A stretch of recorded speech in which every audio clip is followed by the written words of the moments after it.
Bueno, decía hace un ratito que los partidos tienen primarias, hay muchos movimientos en los partidos tradicionales por las elecciones de 2020, las municipales y las presidenciales y congresuales. Y bueno, y hay un ambiente de mucha agitación política, pero también hay nuevos agrupamientos, hay nuevas opciones, hay coaliciones, hay gente que se reúne desde diferentes litorales para hacer un planteamiento distinto.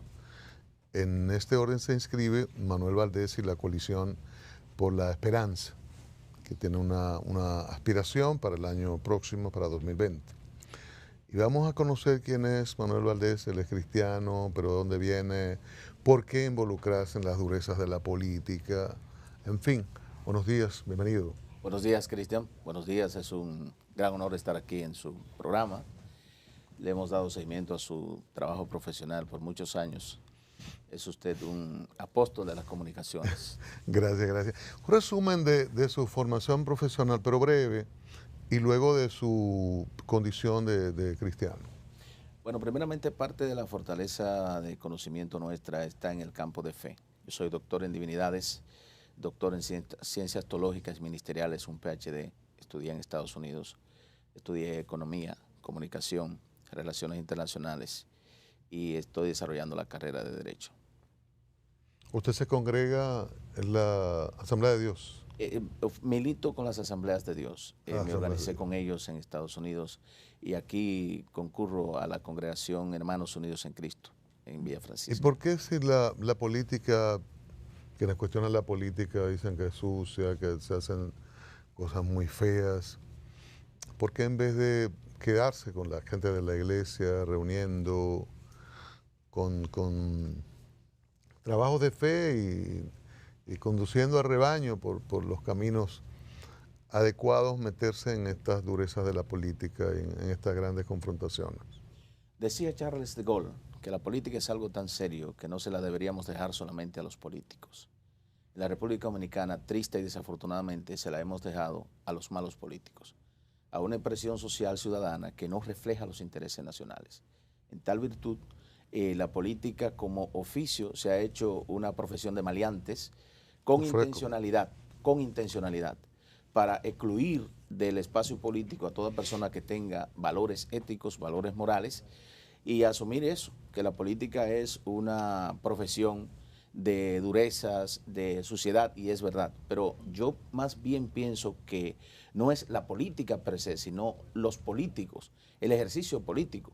Porque en sociedades que han logrado adecentarse, que han logrado institucionalizar el Estado y garantizar el Estado de Derecho y el Estado de Bienestar, la política es un ejercicio puro, donde se debaten las ideas, donde las propuestas se someten a la colectividad y los pueblos aprenden a decidir no por una persona ni por el rostro de una persona, sino por el componente de una propuesta. Pero hemos tenido presidentes, todos han sido cristianos.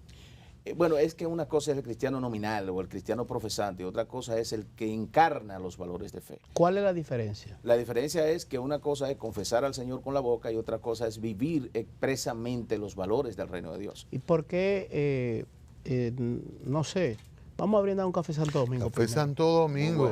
Bueno, antes de. Los cristianos, los que van a misa y solo a misa y que creen que con eso se salvan. Muchas gracias. Los que militan en la iglesia, todos beben el Café Santo Domingo, ahí sí que no hay problema. Muy bueno, así que católicos, cristianos, gracias. católicos. Salud. Le decía, son tantos, los cristianos son mayoría en República Dominicana. ¿Por qué no lograr? Hay una gran población. No, hay una gran población. Es la mayoría, es la mayoría. El pueblo dominicano es cristiano. Se manifiesta incluso en la simbología fundamental de la patria, en la bandera, el escudo, todas esas cosas. Entonces, yo digo, ¿por qué no lograr una candidatura, unificar, buscar una candidatura y decir, con este vamos, el pueblo de Cristo o los cristianos, vamos hacia la presidencia de la República? ¿Por qué no se logra eso? Mire, ese es el ideal, pero me vas a permitir volver con Cristian sobre por qué. A lo terrenal. Ajá, no, el ideal de eso que usted está planteando, de la unidad de criterios para plantear una propuesta unificada. ¿Por qué del altar a la política? Lo primero es que no me salgo del altar. Yo soy un activo de la fe, estoy presente y activo en la Comunidad Nacional de Fe. Sin embargo, soy un ciudadano que consumo, que pago impuestos, que vivo dentro de la colectividad. O sea, el ser creyente no nos retrotrae de la actividad social, no nos desinvolucra de la actividad social, más bien nos obliga a ser parte de quienes busquen soluciones a los problemas de la sociedad, porque somos ciudadanos. Todavía estamos en la tierra, vamos al cielo, vamos a pasar una mejor vida, pero todavía estamos en la tierra. O sea, la Biblia dice, bienaventurado el que piensa en el pobre, en el día malo lo librará Jehová. Si solo pensar en el pobre garantiza la liberación en el día malo, imaginémonos qué significa derrotar la desigualdad. Nosotros somos una de las sociedades más desiguales en el mundo. Aquí no hay un régimen de oportunidad para que el ciudadano pueda vivir de manera segura dentro del marco de nuestro territorio. En consecuencia, nosotros como profesantes de la fe no podemos hacernos indiferentes. Yo soy de quienes cree y digo que la iglesia tiene que estar en medio de la sociedad para transformarla y no fuera de ella para compadecerla. O sea, una verdadera compasión es involucramiento. Una verdadera compasión humana es participar en los procesos de solución a los problemas estructurales de la sociedad. Por consiguiente, Jesús se pasó toda la vida protagonizando una película cuya primera, segunda y siguiente y final escena fue el servicio. O sea, la política es para servir. La política es un instrumento de servicio público. Lo que pasa es que aquí se ha hecho un instrumento de nichos para intereses especiales, donde los intereses de nicho, los intereses de grupos, están por encima de los intereses nacionales. Nosotros tenemos que derrotar esa situación, devolviéndole la institucionalidad al país. Una de nuestras misiones en política es institucionalizar la República Dominicana, que nosotros podamos tener políticas de Estado, políticas públicas de Estado, que respondan a los intereses nacionales, no políticas de gobierno que cada 4 años transicionamos invertidamente. Son 175 años de historia de vida republicana, transicionando de manera invertida. Y cuando uno hace un inventario de realidad social de la República Dominicana, no encuentra un solo problema estructuralmente resuelto acá. Educación, seguridad, bienestar, desarrollo, calidad de la educación en contenido y expresión, calidad del educador, calidad del educando. O sea, nosotros tenemos problemas muy serios a los que no le estamos prestando atención. Pero los candidatos siempre han ofrecido eso. Y tienen un discurso parecido al que usted está planteando. Sí, pero justamente son víctimas. El ciudadano dominicano es víctima de la improvisación de la sociedad.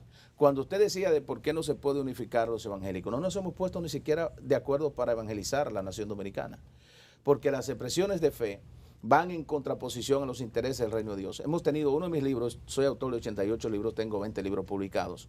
Uno se llama Cuando se enferma un pueblo y otro se llama De la religión al reino. En los 2 milenios de la cristiandad, el problema de la iglesia no ha sido que el ser humano no tiene fe o que no puede construir fe.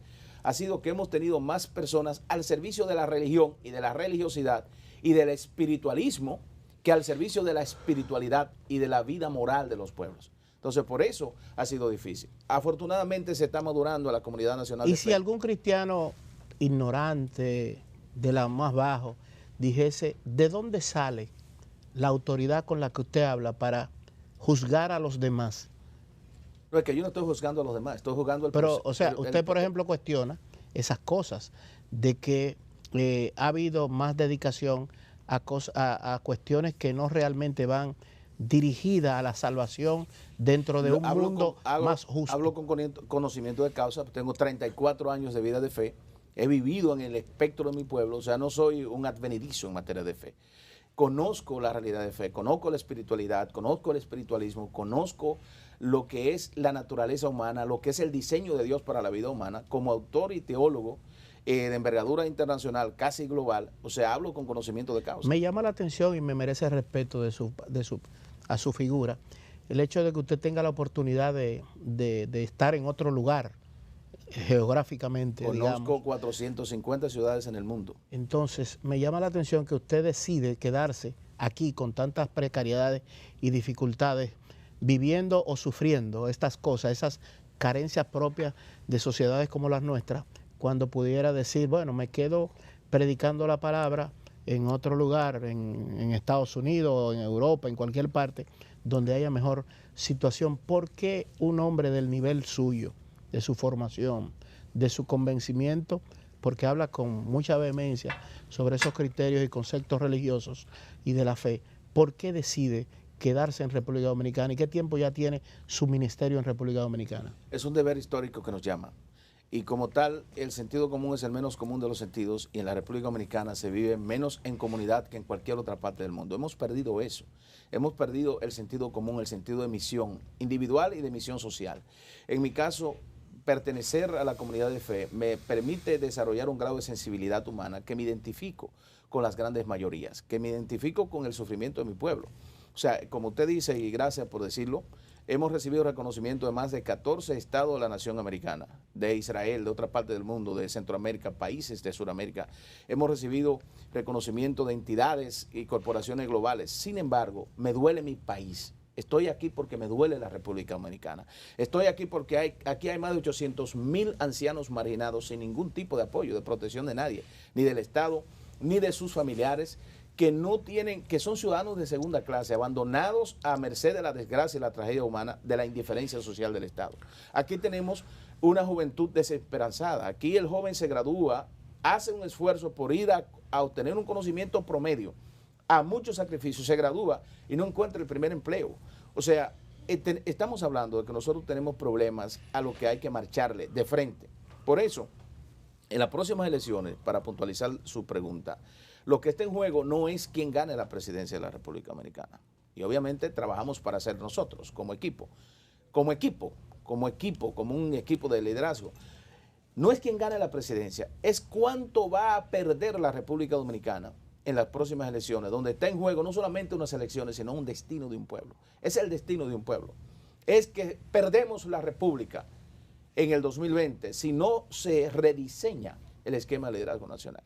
O sea, nosotros estamos aquí por eso. Estamos aquí si un porque... político le dijese, bueno, pero usted quiere salvar la República, unificar al país, institucionalizar esto, y le dijese, ¿cómo es posible que usted no unifica primero a los cristianos no católicos y luego a los cristianos católicos?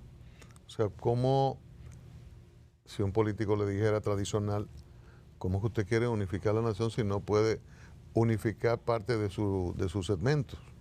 Mire, afortunadamente yo he sido un propulsor de la unidad nacional y puedo decir que en aquellas cosas en que hemos desarrollado elementos vinculantes y que hemos podido plantear una agenda de fe, con base de fe, yo he sido el arquitecto, y si me permite arrogarme esa facultad, del arquitecto de la construcción de una agenda con base de fe en la República Dominicana. La hemos presentado, nosotros acabamos de presentar al país, permítame, joven, por favor, este documento, el Foro Social de la República Dominicana, conteniendo 192 proposiciones que reflejan las grandes ansias del pueblo dominicano. Para mí, Cristian, el pueblo dominicano no se divide entre católicos y evangélicos, sino la propuesta nuestra es por y los dominicanos. Por consiguiente, nuestro criterio de unidad no es en base de fe per se, sino en base de la responsabilidad ciudadana que nosotros tenemos. Aquí lo que tenemos es que ponerlo de frente a los dominicanos, que somos dominicanos, que nos duele este país, y decidir qué vamos a hacer con la nación. No importa su fe, yo me llevo excelentemente bien con los que confiesan otro tipo de creencias, son dominicanos. Aquí el elemento vinculante es lo nacional, el interés nacional, lo patriótico, la responsabilidad histórica que nosotros tenemos de nacionalizar la frontera, de resolver el problema dominico-haitiano. Quedémonos ahí en la frontera, un tema que a mí me apasiona, porque conozco un poco las penurias que pasa el que vive allí. ¿Qué hacer con la frontera, con el involucramiento de una estructura tan importante como son ustedes, las iglesias, para poder llevar allí otro nivel de vida?